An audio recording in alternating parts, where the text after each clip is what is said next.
யோ யாரையா நீ எதுக்கு என்ன கட்டி போடுற? டேய் கமநாட்டி, நான் யாருன்றது முக்கியம் இல்ல, நேத்து நீ என்ன பாவம் செஞ்சேன்னு தெரியுமா?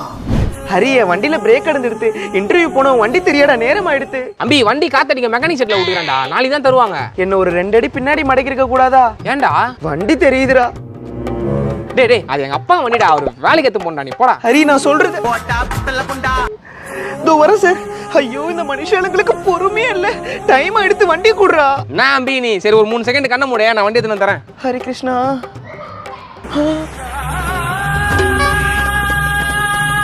டேய் அன்னைக்கு அந்த அப்பாவி அம்பி கிட்ட வண்டி தராம போய் சொல்லிட்டு எங்கடா போன?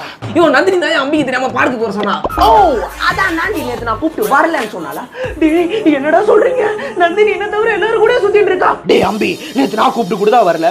டேய் மாட்டு மூளை நீயுமாடா என்ன நசன் சொல்லிட்டு உங்க எல்லாரும் கூட பச மாதிரி ஓட்டிட்டு இருக்காரடா. டேய் கொஞ்ச நேரம் கம்முனு இருங்கடா. டேய் உங்களுக்குள்ள கான்ஃபரன்ஸ் கால் பேசிக்கிட்டு ஏன்டா என்ன கட்டி போடுறீங்க? டேய் 15 வருஷம் பழகுன உன் நண்பனுக்கு வண்டி தராத நீ வெறும் 15 நிமிஷம் பேசின அந்த பொண்ணுக்காக பொய் சொல்லிட்டு போயிருக்க. நீ போயிருக்க மாட்டல? டேய் பாதியில வந்த பொண்ணுக்காக ஆதியில வளர்ந்த நட்பை விட்டியடா. மாதிரிடா உன்ன மாதிரி துரோகி கேங்ல ஒருத்தர் இருக்கான். இந்த தப்புக்கு என்ன தண்டனை தெரியுமா? மரண ஒலி. கங்குவா படத்தை 100 வாட்டி 100 வாட்டி பார்க்கணும். செத்து போ. உன் நெற்றியும் முழங்காலும் மண்புடா மண்டிடா.